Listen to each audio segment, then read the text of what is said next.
Thanks to everyone listening, and thanks to the LCC for the opportunity to present to you today. I'm going to be giving you an overview of what we call the Greater Sage-grouse Habitat Quantification Tool, and this is the quantification methodology that's being developed for use in Colorado and Wyoming as part of the Colorado Habitat Exchange and the Wyoming Conservation Exchange. It's also being modified for use in the Nevada Conservation Credit System for the Greater Sage-grouse.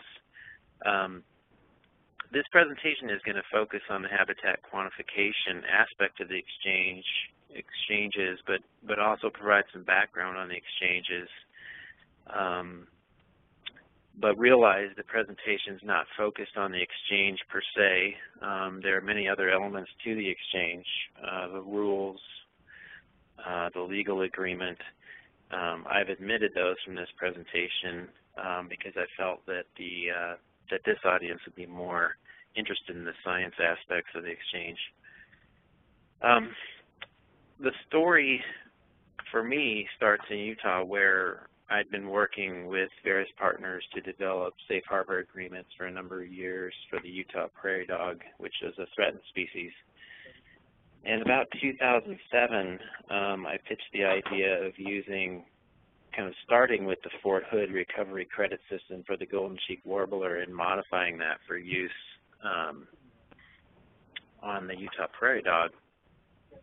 And with Utah Farm Bureau, Utah State Extension, and NRCS funding, we put together a team and we developed the Utah Prairie Dog Habitat Exchange. Now, this exchange was developed for a very specific purpose: to advance the recovery of a listed species and address a specific need in the recovery plan.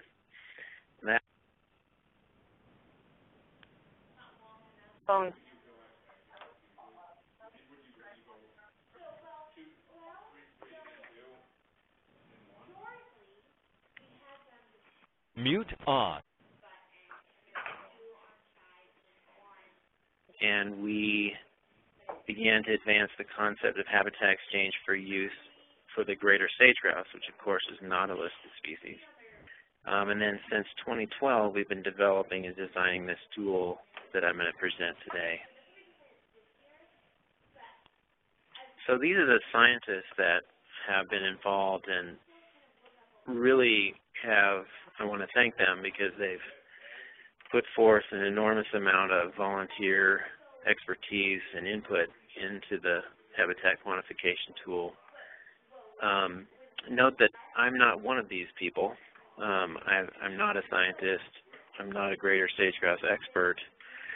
And I merely coordinated this process. In addition to the scientists, we had an industry advisor towards the end of the process, and that was Hayden Wing Associates out of Laramie. So this science team was put together to be independent from the working groups, which are the stakeholder groups that we organized to develop the exchanges. Although they were separate from the working groups throughout the process, there were many occasions where we had an iterative process of back and forth between the development of the science tool and the development of the exchange rules. EDF coordinated that process. I served as a liaison between the working group and the science teams. And I wanted to note here that we want to engage in external peer review, science peer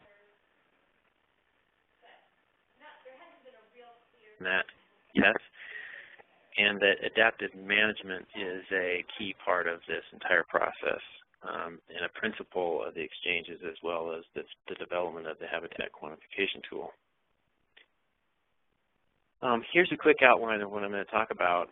I'm going to talk to you a little bit about the purpose and the reason behind the development of the habitat quantification tool, describe what habitat exchange is, and then talk about how it works. When I say how it works, I mean the quantification aspect only. So EDF has seen the need for improved quantification in terms of mitigation. And so what we wanted to do was put together a science-based approach here and ensure that there was a fair, consistent, standardized way of assessing impacts and benefits in mitigation, so that users are being treated fairly, developers are being treated fairly, as well as folks that are benefiting habitat are being treated fairly and consistently in the process. The HQT, what it does is it measures the quantity and quality of the habitat and establishes a common currency called functional acres, which we'll talk about in a second. And it includes the direct and the direct impacts, as well as the benefits. And it is intended to measure and verify outcomes, not just practices. And again, it incorporates adaptive management. So the purpose of the tool is to quantify sage-grouse, the value of the sage-grouse habitat at any particular location, the ecological value of the habitat that is, and to quantify the change in habitat condition resulting from management activities, which would then result in credits or debits in the exchange. The idea is that we want to be able to compare apples to apples impacts and offsets, which is, by the way, something that is not often done in mitigation today. So the habitat exchange, the idea is that a developer would be able to purchase credits from a landowner to mitigate for impacts, either required mitigation or voluntary mitigation. The landowner would have developed and verified that those credits are on the ground prior to the developer purchasing them. So the developer is buying credits that are already existing on the ground prior to when the impacts occur. And we see these exchanges as a way of as having a role in greater sage-grouse conservation, as well as other species, especially in a mitigation context. But as I'll talk about, we think they can apply to situations outside of mitigation as well. So in a sense, what we have here is a kind of like a programmatic conservation bank / payment for ecosystem services program melded into one. And the idea from the landowner side is to get many more landowners involved in mitigation, which they have been somewhat left out of in the past. And through doing that, put a lot more conservation on the ground and make it easy for landowners to engage in this process, because currently a landowner to develop a conservation bank is a very involved undertaking, involves financial capital and expertise that landowners don't have. Doing this, setting up these exchanges, can allow landowners to participate without having to have that capital and that expertise. It allows them to just sign into a pre-existing program. And for developers, it allows them to enable them to be able to buy credits, as I said, that are already existing on the landscape prior to the impacts occurring. So some of the core principles we have here is net benefit. We want to make sure there's net benefit for each transaction as well as for the program as a whole. As I mentioned before, we want to have a consistent, standardized approach, not only within states, but hopefully somewhat across states in terms of the sage-grouse, something that Fish and Wildlife Service is wanting to see. And we hope that exchanges can provide that. We are intending to reward quantifiable outcomes because, as many of us know, practices don't always lead to the outcomes that we intend them to. And so the idea here is to make sure we have the outcomes prior to the impacts occurring. We want to involve stakeholders, as I mentioned before, in new ways. And again, you see the words adaptively managed. We want to make sure that we don't think of this habitat quantification tool as a static thing. Think of it as constantly being updated and revised to reflect the current science, and that is a core principle that we are building into it. I want to make it clear that we think of the habitat quantification tool and the habitat exchange as only one part of the mitigation hierarchy. It focuses on the compensation offset piece, which is intended to be implemented after these other aspects of the mitigation hierarchy are considered. So the idea is that we can produce net benefit as long as we engage in all these aspects of the mitigation hierarchy. So EDF very much supports following this mitigation hierarchy, although the exchanges are really focused on the compensation offset piece and meant to be integrated into state policy so that these other things are being undertaken within the state policy. So here's a map of what we have underway with regard to exchanges across the country.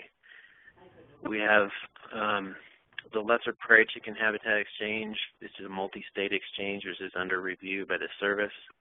We have state-based exchanges happening in Nevada, Colorado, and Wyoming. These are under development, not implemented yet, not active yet.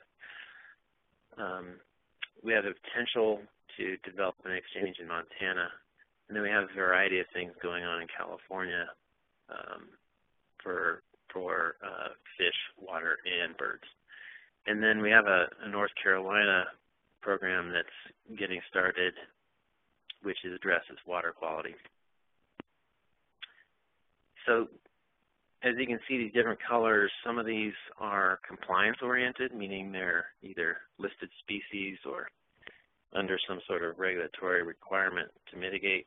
We have this pre-compliance situation, which is what the sage-grouse is. And then we have some that are completely non-regulatory in nature. But these are the partners that have worked on the working groups within Colorado and Wyoming. And again, these folks have dedicated lots of time and energy to developing the rules, the legal agreement, and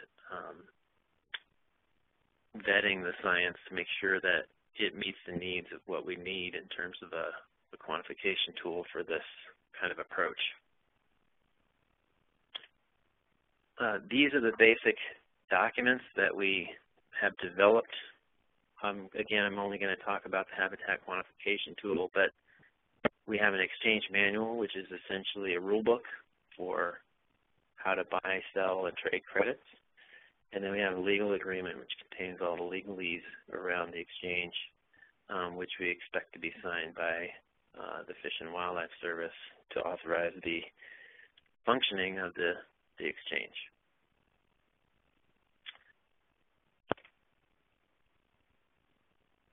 And one last thing I wanted to say about Colorado is that we have an executive order that includes the Colorado Habitat Exchange and basically directs it to be operational by the end of 2015. So we're on a very short timeline now.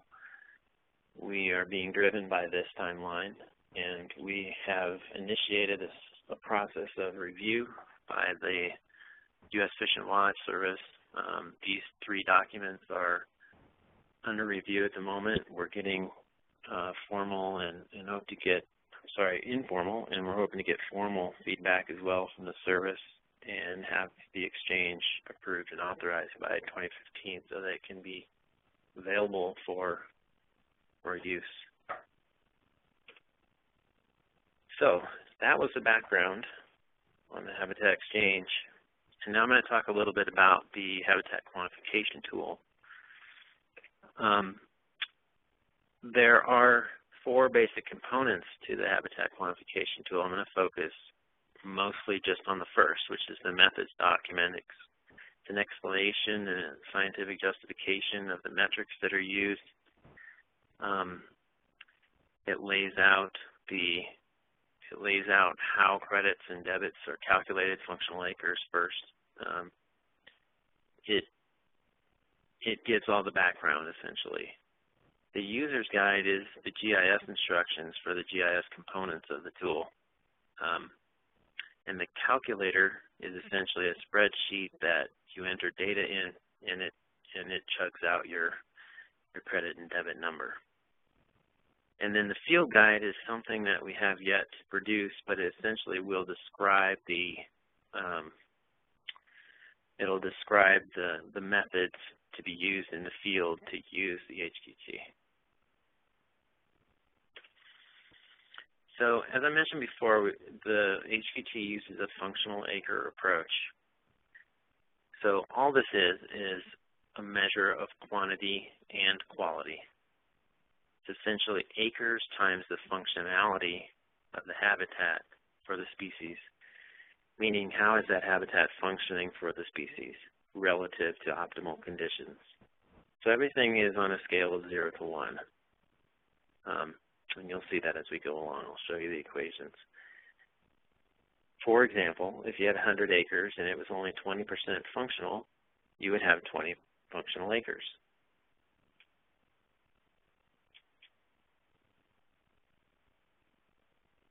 Now, this is just a little bit bigger look at the functional acre equation, and I'm going to show you some more on this. But if you look at the middle line there, it's functional acres times acres, or I'm sorry, functional acres equals the acres of the site times the site score, and then times all these modifiers. So it's really just multiplication. All the modifiers are multiplied by the site score to get your final number. And I'll be going through these modifiers down below that you see down below and describing each one of those to you. So when we set out about this process back in 2012, we wanted to see what was currently out there. We did a little survey of what current tools existed for the sage-grouse that could potentially be just used right off the shelf or modified to fit the exchange. We didn't find anything that we really could use directly, but we did. The science team did feel that the 2010 Stiver document, which is the multi-scale assessment tool for greater sage-grouse, should be used as kind of a basis for developing the HQT. So in that multi-scale habitat assessment tool, which was produced by the BLM and other agencies, it describes different orders of habitat selection by the sage-grouse. And so you'll see in the Habitat Quantification Tool in some of my slides, I refer to orders of habitat selection. That's taken directly from that document. And then what the HQT does is it essentially uses metrics to assess those different scales of habitat selection. Those modifiers that you saw in the previous slide are basically built to assess habitat selection in a variety of different scales.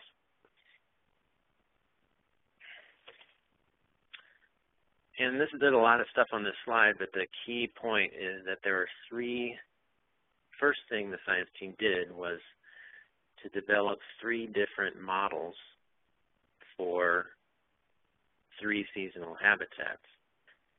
And these are all different is the only point that I want to make here, is that the seasonal habitat models are different from one another, and that there are 3 of them, and that the output of the Habitat Quantification Tool is 3 functional acre numbers, 1 for breeding habitat, 1 for summer, and 1 for winter. So the key point is basically that the Habitat Quantification Tool looks at the 3 different seasonal habitats independently of one another. And this is just to show that the weights of the different attributes within the Habitat Quantification Tool are different by season. So Sagebrush, for example, you can see has zero weight essentially in summer, and has 50% weight in breeding in winter, and then has a different weight in breeding. So the key point is that the attributes are weighted differently by season, as well as having a different model altogether. So I want to show you quickly the basic calculation. Because those seasonal habitat models are different, for each season, we essentially have a different calculation for each season within the HQT. So you'll see that for summer and breeding, there's a little bit of difference. The main difference is in the third order modifier, which is different than in breeding than summer. And in winter, it's a shorter equation. There's fewer attributes included, not only at the site score within the site, but also within the modifiers. So if you had this just to show you how you would calculate a summer score given your information,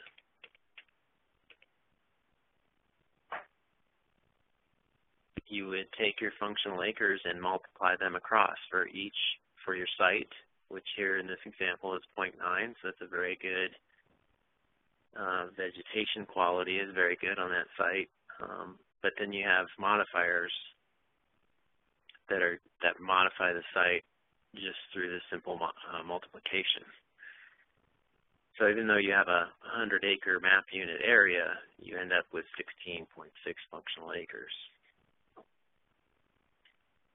So also note that these are always modifying downward.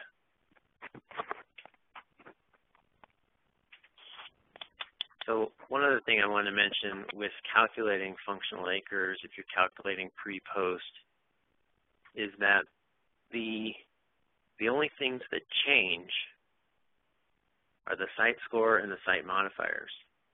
So those are the things where you generate debits and credits, impacts and benefits by changing those things at the site. The local scale and the landscape scale modifiers do not change.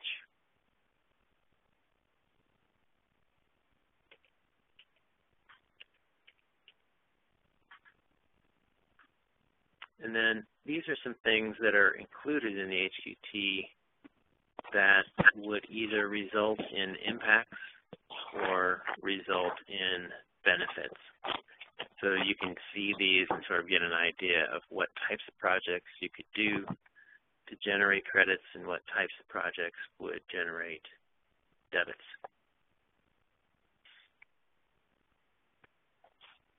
And then again, I just wanted to show that your functional acre change is based on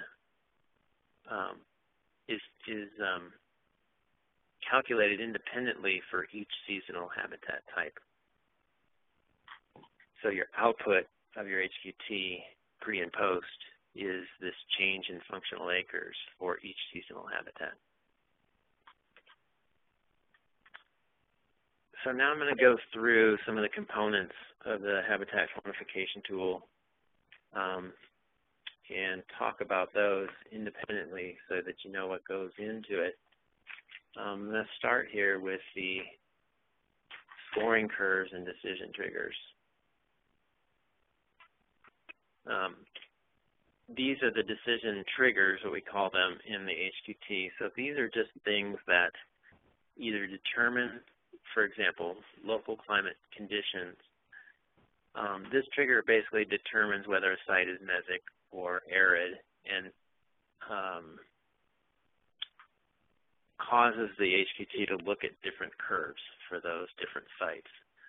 So there's different scoring curves for mesic and arid conditions. And then topography and aspect would cause you to look at different curves for different slopes for just the winter habitat. And then these last two are actually kind of like thresholds. So a sagebrush canopy cover greater than 5% is required for breeding in winter. So if you don't have that, you essentially have a 0 for that map unit because it doesn't qualify as breeding or winter habitat. And then the facultative 4 presence, you must have some of those present in order for it to be considered summer habitat. So that's what we mean by a decision trigger. And then the curves, this is an example of the sagebrush canopy cover curve in Colorado and how these curves were developed. So this curve was developed from data from CPW on use and non-use areas. And basically, this is a frequency distribution of the sagebrush canopy cover of sage-grouse use areas in the different service areas within Colorado. And the bar along the bottom is the number that the calculator uses for a particular category. So if you're between 5 and 14% sagebrush canopy cover, the calculator would use a multiplier of 0.5 for that attribute, and so on. So the curve is continuous, but the number entered into the calculator is a categorical number based on these categories below. And that's the same for all the scoring curves. There's one of these for all of the different vegetation attributes, which I won't go through today, but this is just the sagebrush canopy cover scoring curve for Colorado for breeding habitat. And this just shows you really quickly if you measure 25 centimeter sagebrush height in the field, the calculator would grab a 0 and, or sorry, a 1 and use a 1 in that calculation, so it wouldn't be modified at all. That's perfect sagebrush height according to this curve, and then same for cover. If you had 20% cover, you'd receive a 1 in the calculator according to the lookup table there. And these are just from the upper Green River Basin in Wyoming, one of the service areas that we have in Wyoming. Okay, so now I'm going to go through the site scale modifiers, which these are conditions in the habitat that modify the site score. The site score is all your vegetation attributes amalgamated into one. And so these are things that would modify that site for the different seasons. There's 3 modifiers, and only 2 of those are used in winter. The other 3 are used for summer and winter, or breeding.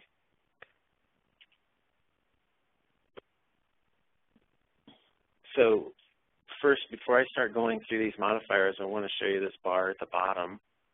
This is essentially the calculation, and this is showing where we are in calculating the score. So we've already scored our site. We're moving into the first modifier at the site, which is cheatgrass or invasive grass cover. And this is the curve that was developed for invasive grass cover, specifically for Colorado.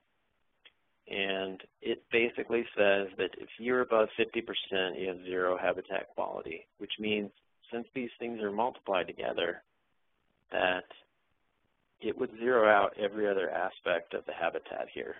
So essentially, if you're above 50%, and you multiply by 0 in that box, you're going to 0 out everything. So you'd have 0 habitat value, no matter what your conifer cover, no matter what your other vegetation score was like, etc. And then you're essentially not being modified at all if you're below 10%.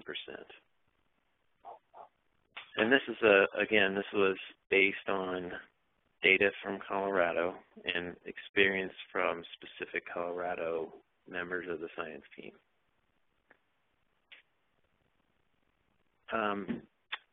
the next modifier, as you can see, we've moved to the right in the bar below, is Conifer cover. And this is basically an issue that I think most people familiar with sage-grouse are familiar with, but the encroachment of conifers on upland sage-grouse habitats. So it influences the suitability of that habitat. And this is the curve developed for conifer cover. So if we have above 10% conifer cover, the site becomes of zero value. Again, zeroing out every other aspect of the calculation.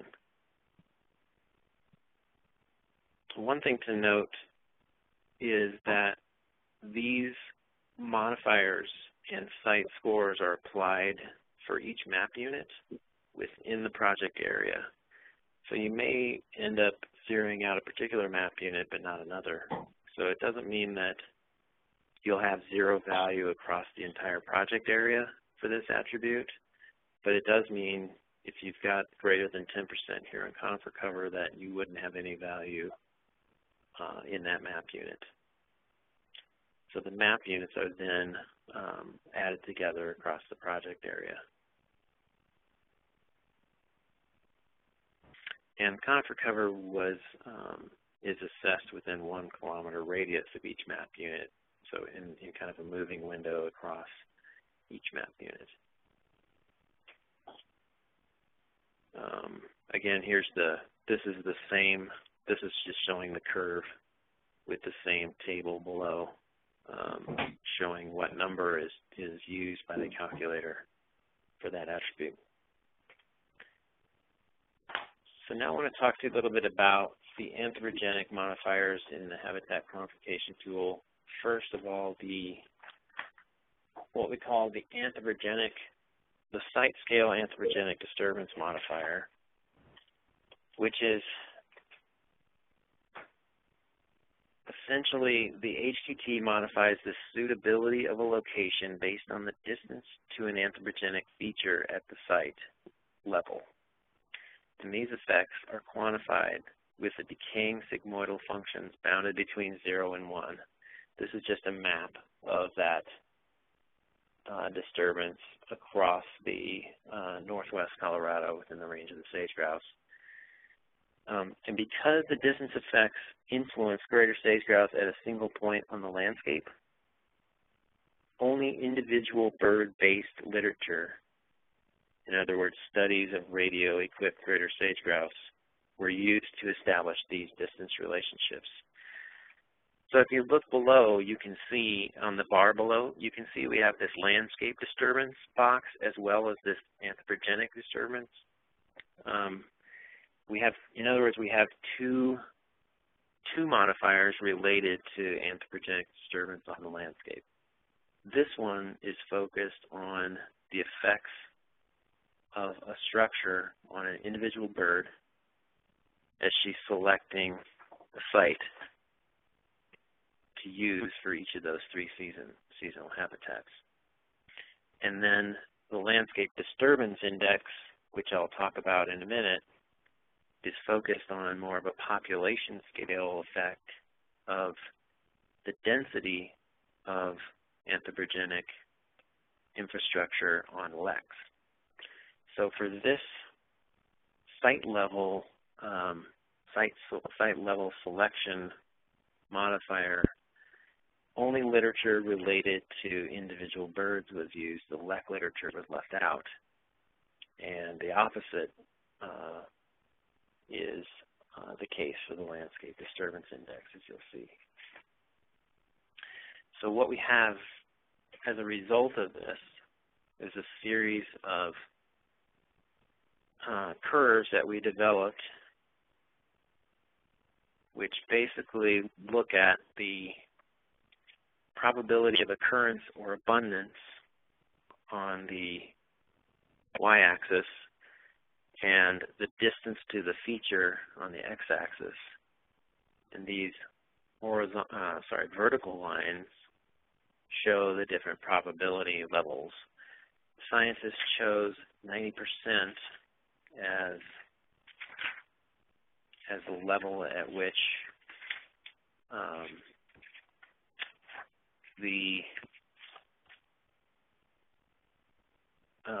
so to determine the specific values that inform the analysis of indirect distance curves, they use the distance at which the curves reach a 90% value. In other words, 90% probability of survival, relative probability of occurrence, etc. So that 90% level is where you'll see this next one is for a transmission line. So 3 kilometers is essentially where that 90% level is reached. And distance to a state highway, it looks like 3.5. And then the next one is secondary road. So here they're all summarized in this table. So to develop this table, they use that analysis that I just showed you. So that's depicted in the far right column, distance. That's the distance of that effect, the distance from that feature of that effect on sage-grouse. And then the weight is the weight at the weight that feature was given at the point of the feature. So the decay starts for oil and gas wells. The decay starts at 100 and decays over a distance of 2.1 kilometers. For inactive oil and gas wells, the weight starts at 10 and has no distance effect, etc. Transmission lines starts at 100 and decays over a course of 3 kilometers, etc. These are the features that were used in this site scale anthropogenic disturbance modifier.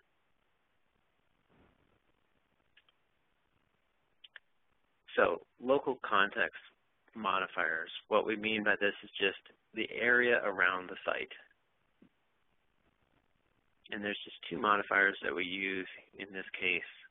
One is applied to summer and one is applied to breeding. Distance to known lek, this just basically says, is the site within a given distance of a lek?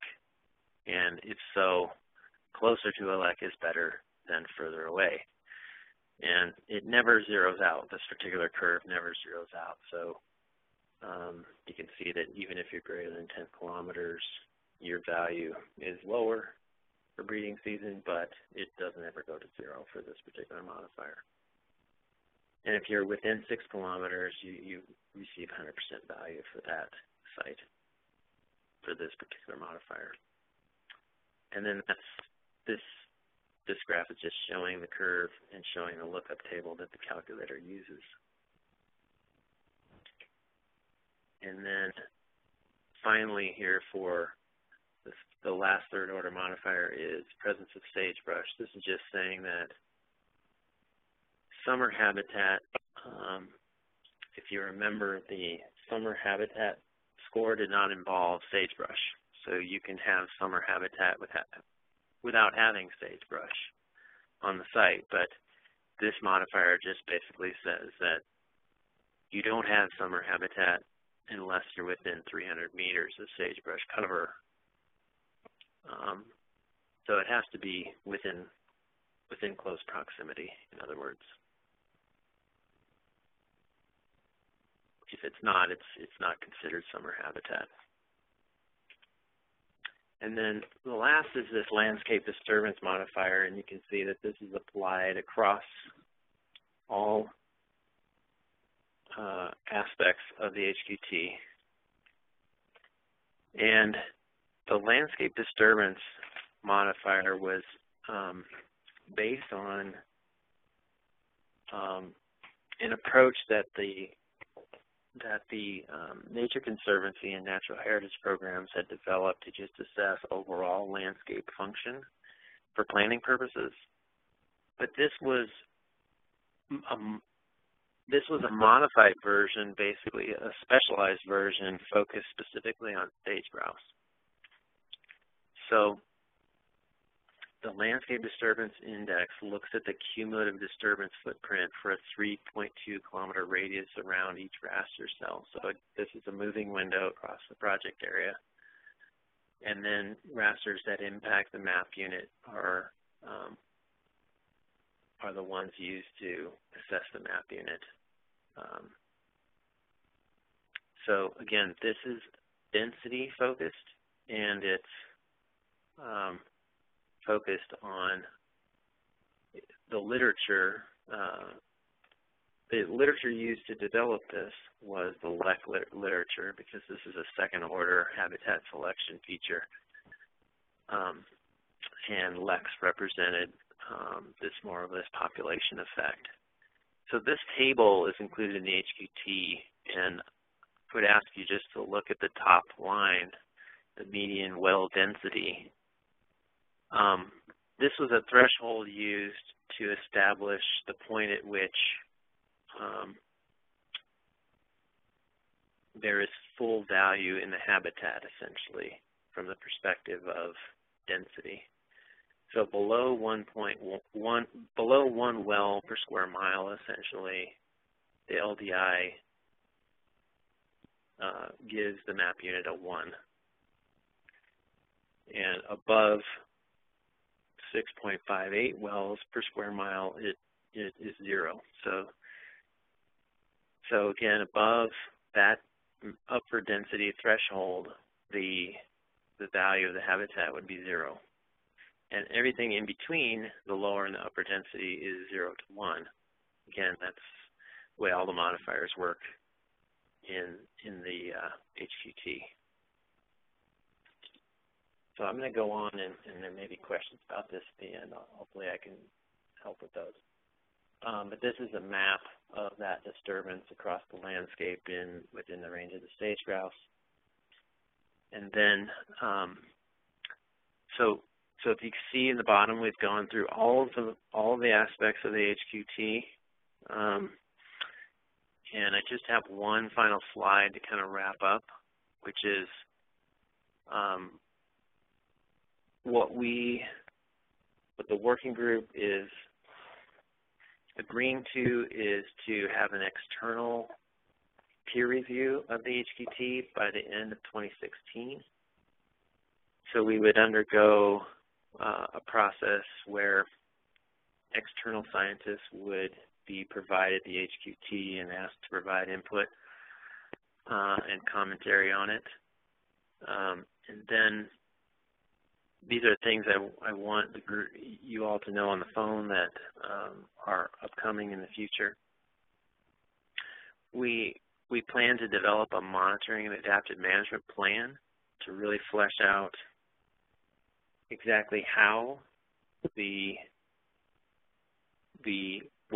what we learn about the HQT as it's being implemented and tested is incorporated into changing it. We also want to develop a plan for what questions do we have overall of the exchange, not just the HQT, but of the exchange overall, so social, economic, biological questions. How is the exchange performing according to what we expect, and then developing a plan for evaluating that over time. We want to complete that field guide as soon as possible, probably more like by the beginning of summer, so we can use that field guide to inform landowners and developers about how the HQT will be used in the field. And then we need to, if we're moving this into other states, we need to make sure we are adapting these models to fit this specific ecological conditions within those states, for example, Montana or Utah. So that is my last slide, and now I'll turn it over to Mary to field questions.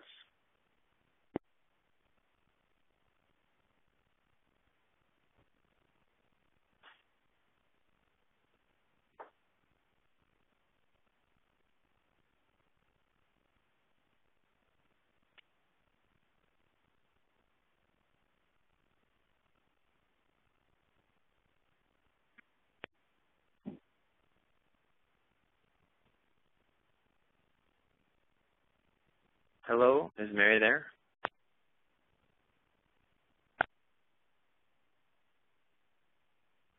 Can you hear me, Ted?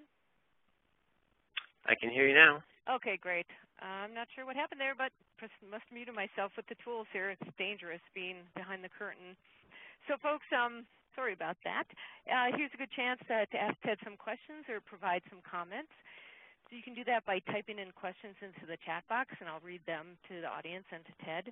Or you can ask questions by phone. If you want to ask a question by phone, in theory, all you need to do is press *6 on your phone, and that should unmute you. Then when you're completed asking your question, please remute yourself by pressing *6. But I'm going to first start with a question that we have in the chat box for Ted. There's a question from Megan, and she said she didn't see any industry reps listed in the participants for the Wyoming and Colorado exchanges. Which industry reps have been participating, and are they part of any of the working groups? Yeah, good question. For Colorado, the primary partner has been Colorado Oil and Gas Association, and then we've had a variety of independent reps. Maybe I didn't list those on the partners logos, but we've had a variety of companies that have been participating for quite a long time. So we've had Chesapeake, Chevron, Exxon, XTO, WPX, and then we've had KOGA as the main trade organization participating in the Colorado working group. And then in the Wyoming working group, I don't believe that there's any trade organization as a specific listed partner, but we've gotten quite a bit of feedback from Anadarko, from Western Energy Alliance, Association of Petroleum Association of Wyoming, and Chesapeake as well. So quite a bit of industry input, even though that may not have been reflected in the logos there that I provided. But that industry input has been increasing over time as well. So hopefully that answers your question, Megan. Thanks, Ted. Does anybody have a question that they'd like to ask by phone?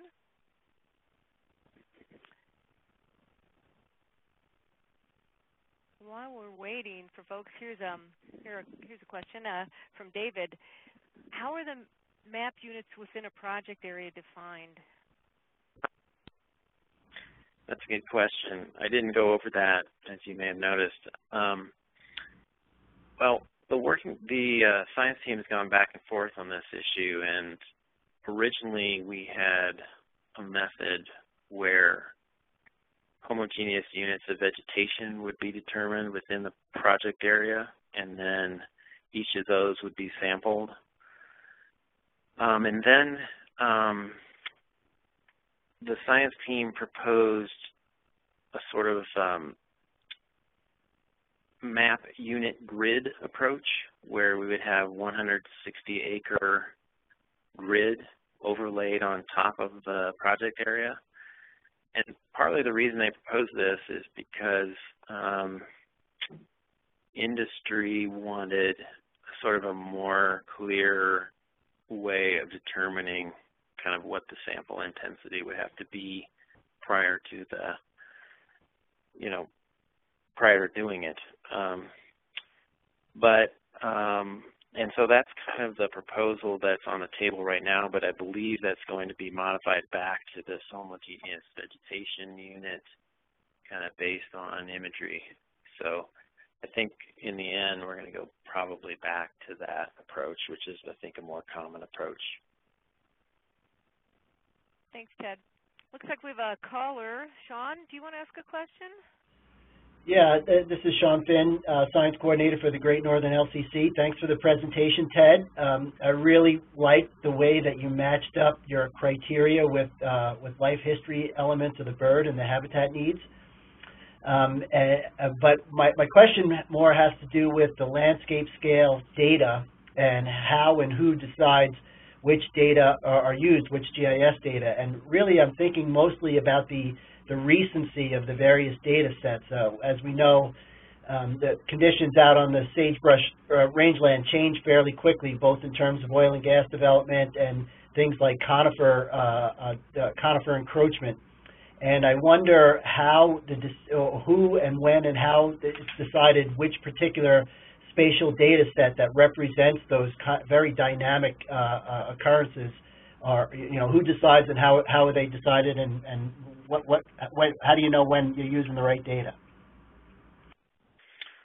Yeah, that's a good question. I probably can't answer that real well, but I can tell you a couple of things. One is that for the site level, the developer or the producer would be required to digitize in things that aren't represented through the data layers that they're using.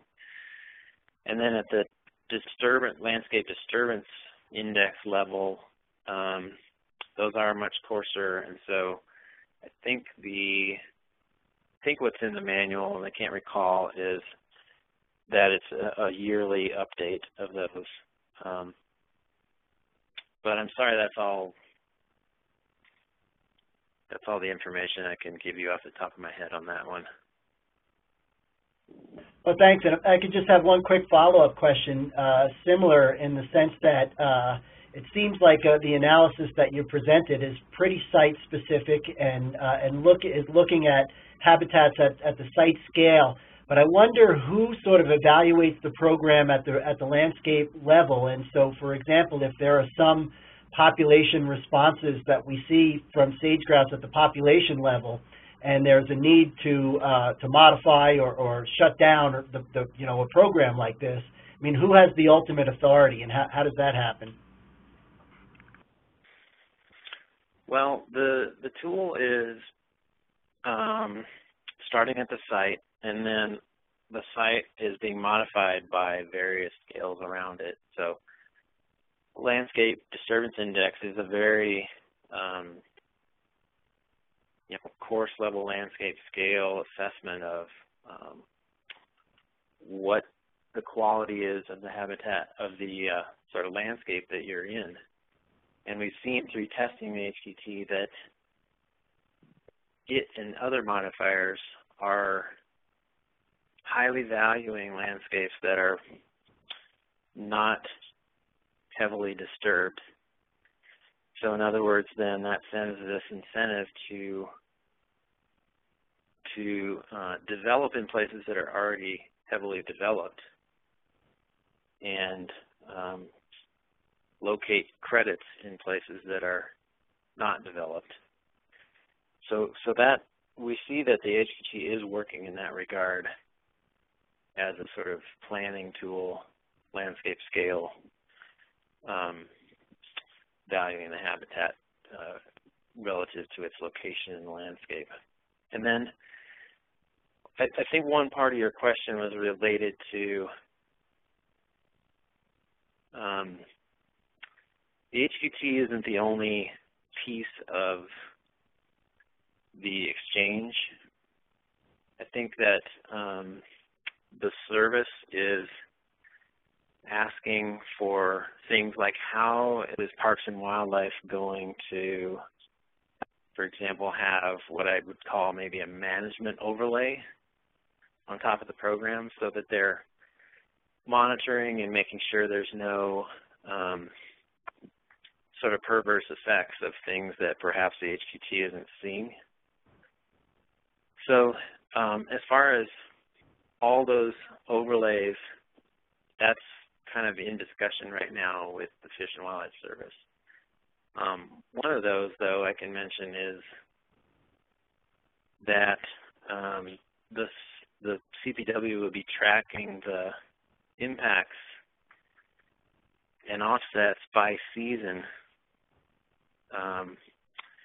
not only within the service area, but within a smaller area within the service area, what they call management unit. So that's one example of an overlay that is going to be incorporated into the exchange that doesn't sort of show up in the HQT itself. Hopefully that addresses part of your question. Yeah, thanks very much, Ted. Thanks, Ted. Thank you. We have about time for one more question. We do have several other questions, but they're quite involved.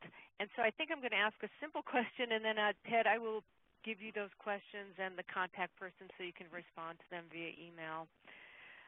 So our last question will probably be, are you going to create a web-based HQT tool that users can enter information in and to use calculations, etc.? Yeah, that's a great question. We do want to do that, but I think that's a ways off. I think we'd love to do that, and that is in everyone's mind. I think right now what we want to do most urgently is just make sure this approach works for the industry and landowners and the exchange administrator. And then as it's modified, I'm sure it will change again. It's changed much over the last 3 years. Yeah, then get to that in a later point in the process. But for sure, we want to do that. Okay, thanks, Ted. Also, a couple folks asked about if I could get your PowerPoint slides that I could post, with the recording. Would that be possible? Yeah, I'd be happy to do that. And then if we have specific questions, I'd be happy to try to field those myself or get an answer from you from some of the scientists. If those are questions that are kind of over my head, I'd be happy to do that as well. All right, great. Yeah, I'll follow up with the folks who asked questions that we couldn't address today and get that information to you. So, well, Ted, I'd like to thank you for taking the time to present today on the Habitat Exchange program, especially the HQT. I'd also like to thank our audience for attending today's webinar. For some of those of you who came in late, a recording of the webinar will be available on the Southern Rockies LCC website. Also, our next webinar is September 22nd, and Dave Stoner will be presenting on the use of satellite imagery to inform mule deer conservation. So that wraps up the webinar today. Thanks again, everybody, and enjoy your day. Mary, thanks everybody else. Appreciate it.